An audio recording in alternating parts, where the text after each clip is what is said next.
E aí, meus nobres colegas investidores e investidoras, o vídeo de hoje é bem rapidinho, porque eu queria só responder uma pergunta que eu venho recebendo ao longo dessa semana inteira, que é: por que a Bolsa Brasileira subiu tanto após o resultado das eleições de domingo? Será que o mercado gostou que o Lula foi vitorioso do primeiro turno e já está projetando uma vitória para ele no segundo turno? Ou será se o mercado gostou porque o Bolsonaro, apesar de ter perdido em primeiro turno, ele perdeu com uma margem pequena, bem menor do que o que era previsto, e aí o mercado está projetando uma ultrapassagem aí do Bolsonaro e uma possível vitória dele no segundo turno?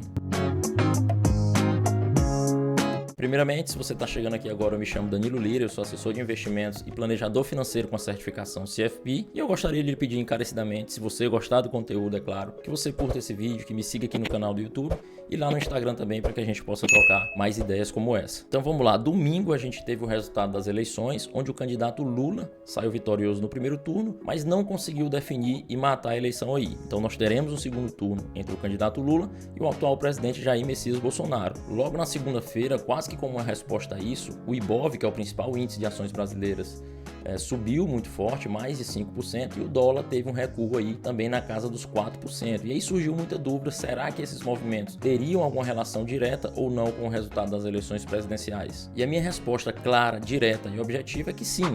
Esse movimento forte tem sim relação com o resultado das urnas, mas ao contrário de que muita gente pensa, não guarda relação direta somente com a eleição presidencial em si. É importante a gente destacar também, para o bem da verdade, que o mercado brasileiro sofre influência não só de fatores domésticos, mas também de fatores internacionais. E no final de semana e ao longo dessa semana saíram dados econômicos americanos que fizeram com que a Bolsa Americana subisse muito por lá. Querendo ou não, isso também puxou a Bolsa Brasileira para cima, também contribuiu para esse movimento. Mas é fato também, é inegável, que o resultado das eleições tiveram um papel fundamental nesse movimento forte. Mas ao contrário do que muita gente pensa, como eu falei anteriormente, isso não se deu por uma vitória do Lula e uma derrota do Bolsonaro por uma margem pequena. O que chamou mais atenção dos grandes investidores nacionais e internacionais foi a formação do nosso Congresso Nacional, ou seja, as eleições para deputados federais e para senadores. Eu vou botar na tela agora uma imagem onde vocês vão poder perceber que a formação, tanto da Câmara dos Deputados como a do Senado, ficou bastante concentrada em partidos considerados de centro-direita, aqui representado pelas cores azul e verde. E os partidos considerados partidos de esquerda, representados aqui pela cor vermelha, ficaram com minoria nas duas casas. E nós sabemos que no nosso sistema de governo, o presidente não tem poderes absolutos para aprovar e desaprovar o que quiser. A gente viu agora 4 anos de governo Bolsonaro, onde ele brigou bastante com o Congresso em diversas situações por divergências de posicionamento. Então, independente de quem seja o presidente, quem vai ditar o ritmo do nosso país, quem vai ditar as leis que vão ser aprovadas, o ritmo para onde o nosso país vai caminhar, é o nosso Congresso, é o Senado, é a Câmara dos Deputados. Então os investidores mais experientes, tanto nacionais quanto internacionais, pararam para analisar a situação com bastante frieza, perceberam que independente de quem ganhar, a gente não vai ter uma agenda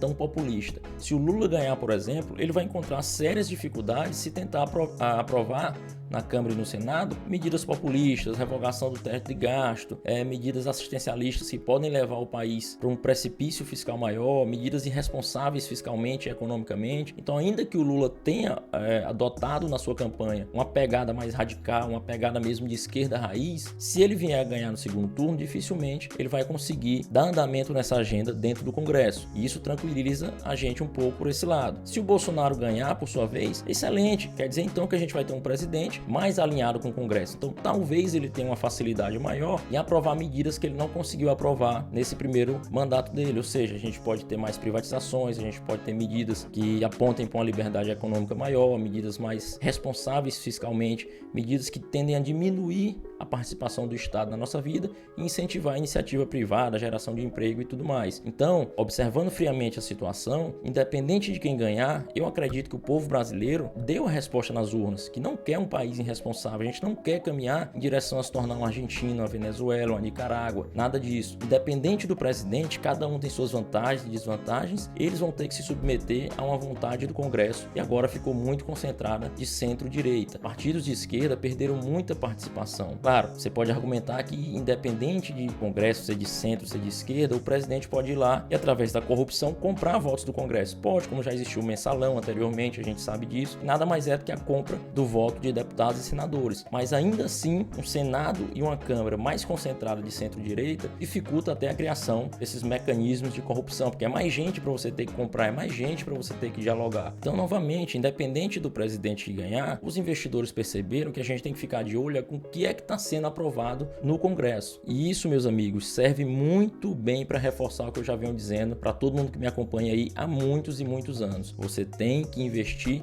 sempre, conscientemente, constantemente, religiosamente, todos os meses. Fazer disso um hábito na sua vida. Assim como você tem vários hábitos, o hábito de poupar, de investir e de cuidar do seu futuro tem que estar ali constantemente, independente de político, independente de eleição, independente do que é que você acredita ou não acredita, independente se o dia vai chover ou se vai fazer sol. Porque eu lhe garanto que se você adotar esse mindset, essa mentalidade próspera, isso é 1000 vezes mais importante do que você ficar sofrendo, tentando adivinhar quem é o próximo presidente, quem é o próximo governador do meu estado, qual a agenda que ele vai adotar, se é de esquerda, se é de direita, porque eu gosto mais do candidato X, Y, Z. Bacana, isso pode até ter uma certa influência no curto prazo para saber assim uma decisão de investimento ali mais imediata, mas no longo prazo a sua constância, a sua disciplina e a sua paciência vão ser muito mais determinantes para o seu sucesso do que o resultado das eleições desse ano, ou do ano que vem ou dos próximos. Tem uma frase que eu gosto de repetir sempre, que se você já me segue há mais tempo, você já deve ter ouvido eu falar isso, ou já deve ter lido eu escrever em algum lugar, que é foque